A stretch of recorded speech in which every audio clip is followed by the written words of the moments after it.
Welcome, everyone, to this episode of the Fired Up and Plugged In podcast powered by Emergency Reporting. This is the podcast for all 21st century fire and EMS personnel. I'm Tom Lewis, Enterprise Training Manager and the podcast producer. Today's topic will be part 2 of 2 with our guest. We will be discussing the health and wellness concerns of female firefighters. Our host is retired Fire Chief Randy Brugman. During his 40-year career in local government, Chief Brugman was the president of the International Association of Fire Chiefs from 2002 to 2003.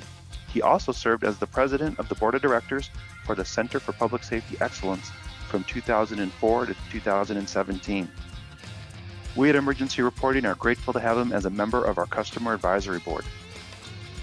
Our guest is Sara Jahnke, PhD, and she's a director and senior scientist with the Center for Fire, Rescue, and EMS Health Research at the National Development and Research Institutes, USA.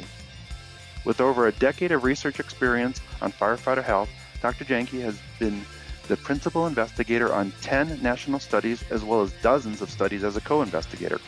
Her work has focused on a range of health concerns, including the health of female firefighters, behavioral health, risk of injury, cancer, cardiovascular risk factors, substance use, and with funding from the Assistance to Firefighters Grant R&D program, the National Institutes of Health, and other foundations. Jahnke has more than 100 publications in the peer-reviewed medical literature.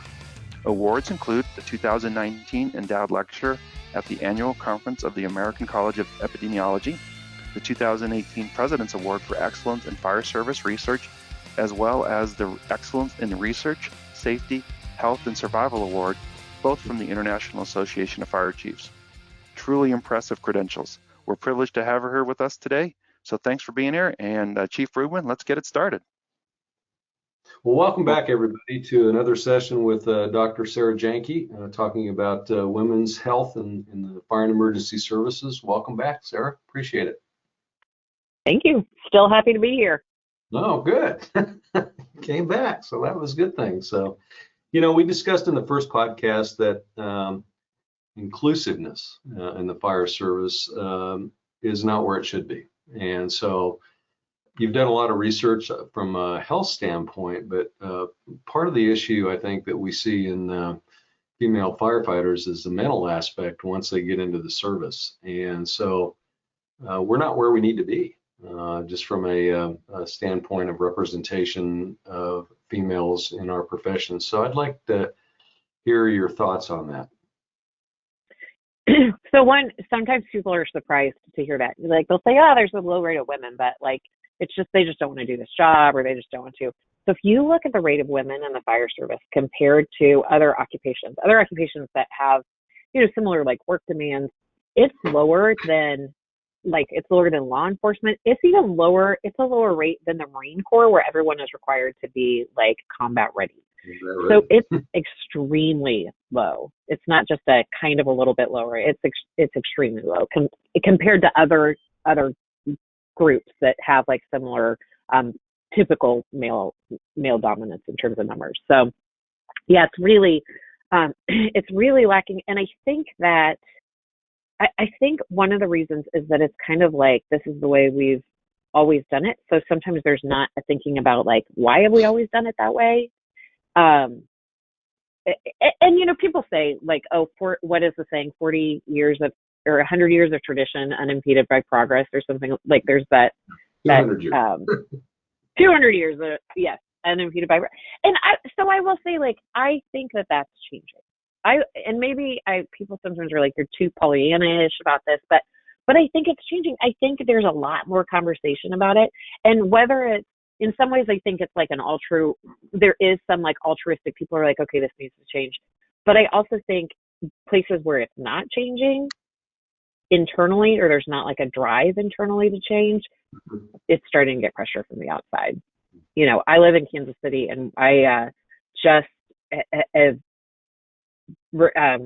read our local newspaper did like a year-long investigative report on how the fire department is lacking in diversity, equity, and inclusion. And so, like, even if the fire service doesn't want to change it itself, it's going to be, it's just not going to be acceptable anymore for it to stay the way it is. No, I agree. And we found that in the 21st Century Fire and Emergency Services white paper that came out last year that I had the opportunity to co-chair. And, I think my advice to chiefs would be, it's got to be one of your strategic elements or strategic goals in your strategic plan. If you don't make it an organizational priority, it's not going to happen. And I'll be the first one to say I didn't do that effectively, and I should have. But I think we need to make a real shift, because I think you're right. I think the perspective of the general public is they want to see a representative workforce. Absolutely. Well, and I think too, like, as the job changes, what you need in a really good firefighter changes, right? So, like, if all you were doing was running into burning buildings, that's one thing, but that's not, that's not all the fire service does now. They serve as like the front line of everything from social work and crisis management to, fire and rescue and everything else in between.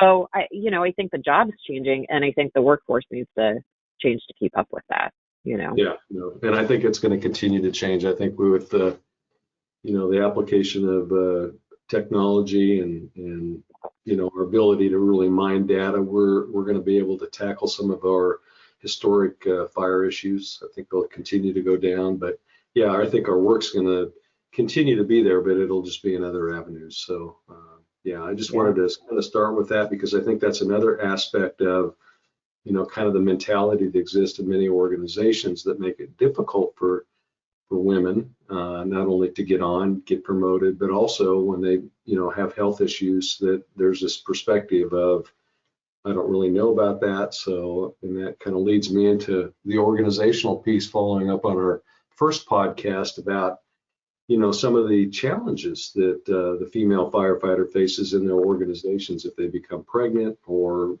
whatever, because, it's a pretty male dominated environment. And so could you kind of speak to that, some of the lessons that you've seen, the lessons learned, or at least some of the things that have surfaced up in your research? Yeah. Well, and let me preface all of this with and maybe it's because I grew up around the fire service, so I already, I feel like it's part of family, so I get a little defensive when I feel like people are like, oh, the fire service is set. But I really believe this is what we found in our qualitative stuff, is that I don't believe that there are a whole bunch of people out there that are ill-intentioned or trying to do, like you said, I didn't make a priority. I don't think it was because you were like, I don't want an inclusive department, I'm trying to exclude women. I think it was just, I think most people are not purposely and intentionally being excluders. I think a lot of times that lack of inclusiveness is because people don't know what to do.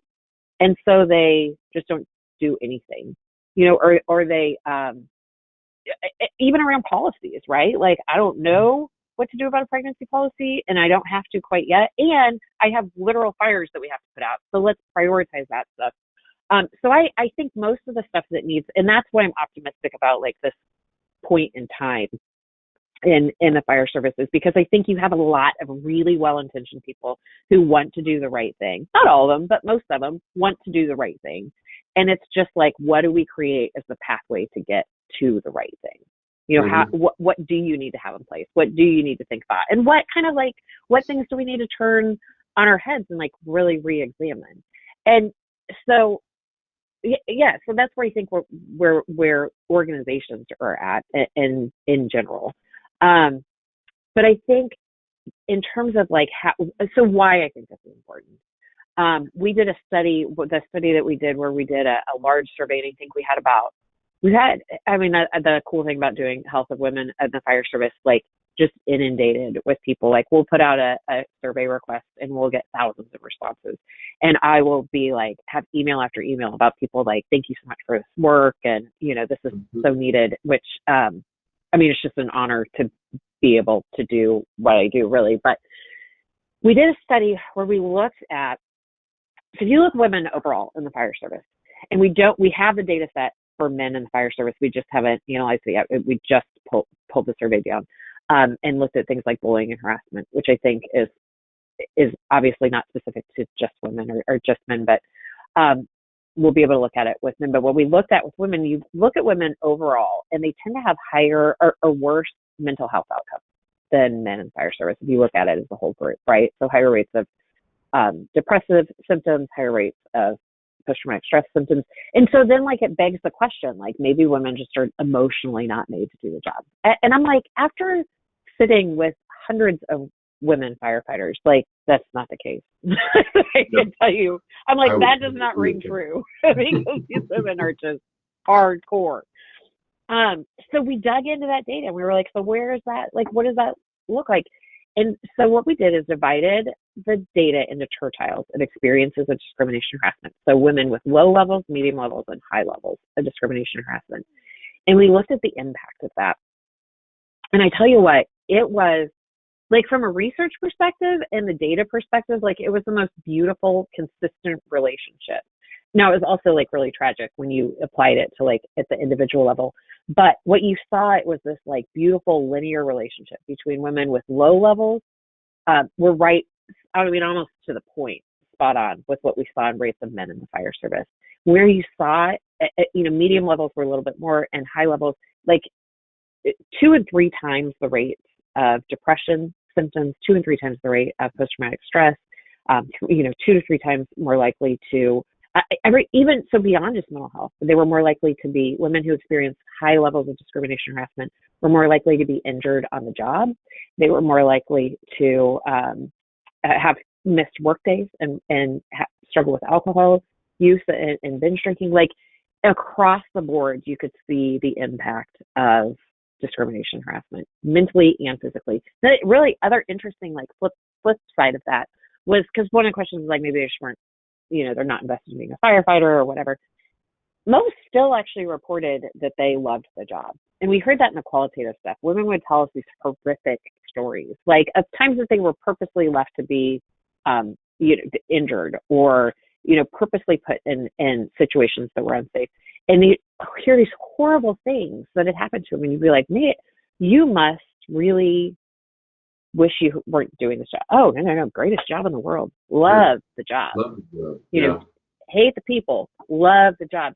And it was, they were less likely, those in the high range were far less likely to recommend being a firefighter to, like their daughters or friends. Mm-hmm. But loved the job, but just did not. So I think like my take home message for that is always, if you're going to, and as you bring women, I guess is what I should say, or any group that's not the majority group, if you bring them in and you treat them poorly, they will do poorly. Like you will have, they will struggle with mental and physical health. Yeah. If you bring them in and you really include them and focus on equity and inclusiveness, they are no more or less screwed up than men in the fire service. So we could debate all day how screwed up men in the fire service are, but I would agree with that. I've got lots of stories that would prove that. But I mean, like it was, but it was comforting too to know that like that's the factor. Like that discrimination harassment really is a factor, and it's completely modifiable in terms of improving things. So yeah. You're right. I mean, I've mentored a lot of female chief officers and senior leaders, and the passive aggressive behaviors that have been directed at them. I mean, some of the stories you just shake your head and go, I can't even believe that that would happen in this day and age. But the same thing is true for any applicant that looks different sometimes. Yeah. Different race, maybe they have a different background. If you're not part of the fold of that culture, that organization, you can become a target. It just depends on the organization. Yep. And it may not be, again, it may be just passive aggressive, but every day they're living that. And you're right. I mean, their drive and the love of the job is incredible. And so we need to deal with that. Yeah. Yeah. And I think the myth though of the being part of the majority group, I mean, I think everyone assumes like, and so we're doing some work around like bystander intervention, right? And like, how do you, if you like say something, see something. I mean, it sounds really hokey, but like when you think about the bystander approach, like if I think it's easy to think that everyone, all the white males in the fire service think a certain way, but I think there's a lot more diversity even in that group. But I think a lot of times people feel like they can't speak up, and because they don't have like a visual difference. So, well, and even like, so we have one of our new scientists. It just got a really great score, and I hope it gets funded. It looks like it will, on LGBTQ firefighters. Mm-hmm. And so like the assumption, which is also going to be an interesting thing moving forward, because the assumption that one, the younger generation doesn't feel like they have to hide their sexual orientation. I was surprised one time I was doing a presentation to a group through the ESO program, and someone said, raise your hand if you know a firefighter who's transgender. I'd say half the room raised their hand. Like, I was shocked by that.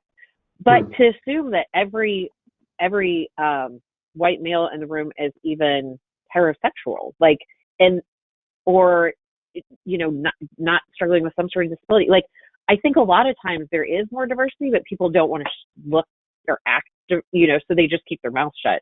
And I think a lot of times there's a lot that goes on that's part of that, like, environment, that people just don't necessarily speak up because they feel like they can't say anything, when probably 9 of the other 10 people in the room, when something's crossed the line, are also like, we should probably not do that. But no one wants to be that person to be like, this is, this is over the line. I think the example of the case that happened up in New York, where the firefighter was, during initiation was tied down, kind of the initiation hazing, whatever. They tied him. The accusation was that they tied him down to the weight bench, and everyone teabagged him. I'm like, you can't tell me that everybody in that group was like, this is a great idea. Let's do this. We should do this. When this shows up on the front page of the New York Times, we're going to come out looking great. So, yeah. No, I think you're right. I think there's an enculturated acceptance that, there's sometimes a small group within the organization, not necessarily the leadership, but it drives what is acceptable, what's not acceptable, when you can say something, when you can't. And so it's a real form of harassment, almost, and control within the group. And that's unfortunate. And hopefully we can break out of that as we grow up as an organization and a profession. Yeah. Well, I think it's also a balancing act too, because so we know that, like, we know on the behavioral health side that so much of what's beneficial for resilience building and all those types of things is that, like, dark humor and the, that like being able to really, like, debrief with other people, which takes a certain level of vulnerability.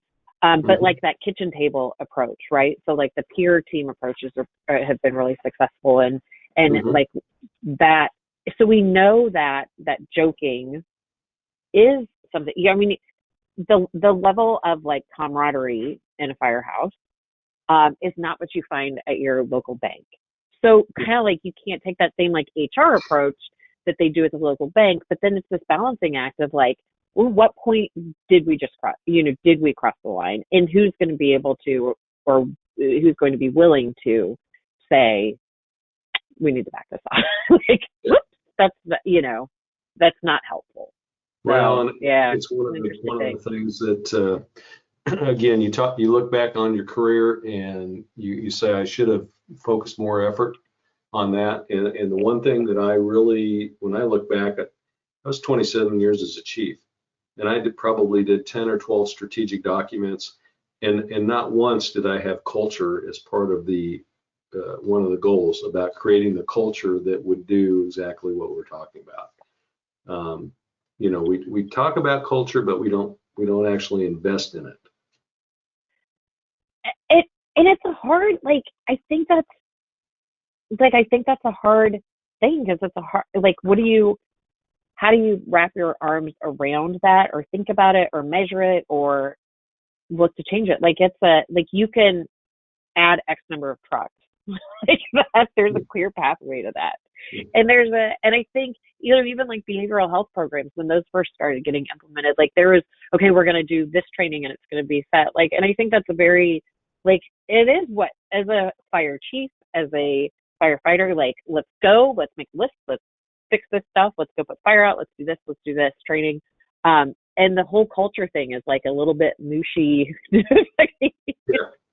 It's not like there's not a thing that you do to make an inclusive fire department, and that's, I think, where it's hard.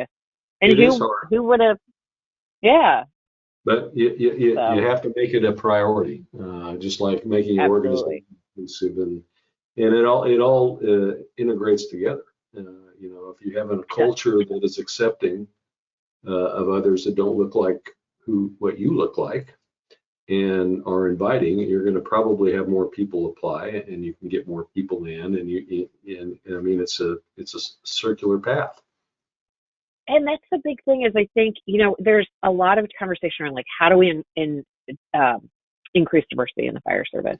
In fact, we just did the research agenda setting symposium, and that was in the section that we did, that Vicki Pritchard and I kind of facilitated. And so much of the conversation on that was like, you have to start with creating an inclusive environment, and the diversity will follow. And that's, I think, one of the things where if you create both physical and, relationship environment where people aren't included, I almost think that's worse than not including them at all. Like, because to bring someone in and to like really mentally and physically beat them up,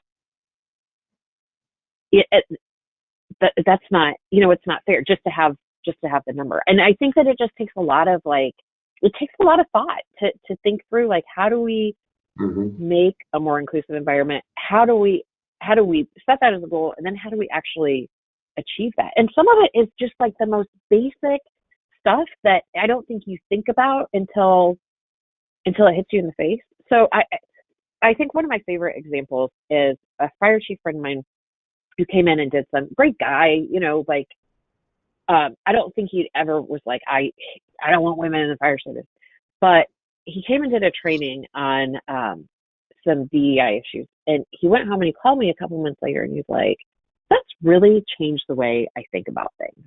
And he gave me this example, and I just love it because I think it's so.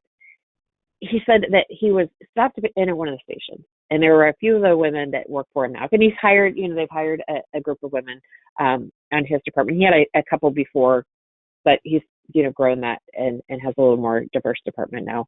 And a couple of women came up and they were like, hey, chief, so it's time to order new workout gear, right, for the department.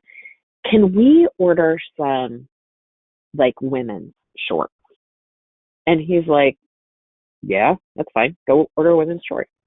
And they were like, well, like what should we look for? Like, what's our price point? And he's like, well, I mean, I'm not going to buy you like Lululemon, but get some shorts that fit, right? Because, I saw this group of guys like down the hall, and you could tell they were listening. And so then, he goes down, and he's like, so, have the opportunity to, and they were like, oh, so now the women get special shorts. And he goes, you know what? I wouldn't make you work out in women's shorts. Why should they be working out in shorts that are made for you? And I'm like, yeah. And he's like, and it just never, but like, imagine if you joined a fire department, right? You come into recruit school and they hand you a cropped bunker coat and some huge hipped, I don't know, whatever you would imagine is like a set of women's very girly gear that was pink. And we're like, here you go. Welcome to our club. Yeah. Like, here's your pink gear, and we're not we're not supporting breast cancer. This is just, we wear pink gear. Right? And even like I've heard a lot of discussion around like, does it matter that you call someone a fireman? And I'm like, I think absolutely. Like, it doesn't, if that doesn't matter, if it doesn't matter if you call people firemen or firefighters, then I think we should start calling all firefighters fire ladies and see how the men feel about it. Are they okay with being called fire chicks? Like, and some of it is like, it seems so little and so petty, like, does it really matter? But then if you think about it, like, would I be would you want to be called a fire chick as a male? Probably not. Probably not. Then maybe words do matter. Yeah. So yeah, I don't know. Yeah. Yeah. It's not Gets an easy back thing. That's part of the problem. what's that? I just said it's not an easy, I mean, that's the thing is it's like a million little things. It's not necessarily like one big thing. Yeah. But it gets back to the culture. It gets back to the organization. Absolutely. Yeah, and the culture of the profession. Yeah, which we need to move the needle on that. So let's loop back around just real quickly and talk a little bit about, because we talked in the first session about, some of the health issues that women firefighters face, but often from a organizational standpoint, it really comes down to, and the chief may be fully on board with, engaging and embracing, but they don't know what to do. So organizational policy development around specific to women's health and mental health, and because there are some different factors there. Yeah. So I definitely think, I think like low-hanging fruit there is pregnancy policies and maternity leave policies and stuff like that. On flip side of that, I think family leave, because I think also like I think just focusing on women when it comes to pregnancy and maternity leave can be short-sighted. I think, family leave, because I think that obviously like that is a critical area in that, and I get the challenges with that, but I definitely think policies like that. I think breastfeeding and having places, even like from a facility standpoint, you have to have a place where if a woman becomes pregnant and is breastfeeding, where she can go and breastfeed, that's not in the middle of the freaking day room or in the bathroom sitting, because you do not want to. I've been in a lot of airports sitting on toilets breastfeeding. It's not real comfortable. Nothing pretty about that. No. And people look at you funny when you walk out, and I don't know if you've heard of breast pump, but it's not quiet often. People are like, is something going on in here? Like, I'm good. That was an interesting trip. But so I definitely think around like that in facilities, but even thinking through facilities in terms of like, even for not pregnant women, like, do you have a shared bunk room? Like, would, as a male, would you be comfortable sleeping? Well, I was going to say, would you be comfortable sleeping in a room full of women? You know what I'm saying? Like, separate rooms, but separate rooms for everyone, because maybe everyone's not comfortable sleeping in the same room. And we do actually have some good data on getting better sleep if you have, separate rooms, so everyone not being in the same bunk room. So I think some policies around that, and really focusing on equity, instead of like, there's the equity and there's the equality, and making sure that everyone, and this is like not just specific to women, but making sure each person has what they need to do the job. Gear fit, and I mentioned, the workout gear, but we have some data that's about ready to be published that actually ill-fitting gear was related to injury. And it was interesting when we did some of that research where several women said, I would go and I would do something in a training, or I would fix my gear a certain way so it fit. And how often a smaller stature man would come up to him later and be like, can you show me how you did that? Or, like, walk me through. And so I think realizing that everyone has something different, everyone needs something different. And like, we're at a point, I think, in the evolution of the fire service that it's time to start realizing everyone doesn't need to have exactly the same, everyone doesn't need to have exactly the same boots. They need the boots that fit them. Yeah. Everyone doesn't need a size, 12 men's boots. Some people need a size 8. Some people need a size 14. So, yeah, I think, on the like macro level, making sure you have policies that account for that, but on the, like, just some of the basic level around, like, how does a department talk about stuff? You don't want to be, you don't want to err on the side of, we have one female, so she's going to be in every single recruitment poster, but you also, and on every DEI committee, and on every, but you also want on the other side of that, it does, representation does matter. Words do matter. Yeah, all that stuff matters. So it's not I don't envy any fire chief trying to take this on, because it's a lot. It's a lot. But I think the other piece of it is getting people involved and, and really listening to where the department's at and figuring out how to push the needle, I guess. Yeah. Well, and I think for fire chiefs, if they haven't engaged women yet into their workforce, they should plan for that and hopefully embrace that. But they should develop their processes and policies and procedures now to facilitate that, and not wait until you've hired 2 or 3 females and then all of a sudden these issues start to crop up, and then you're first.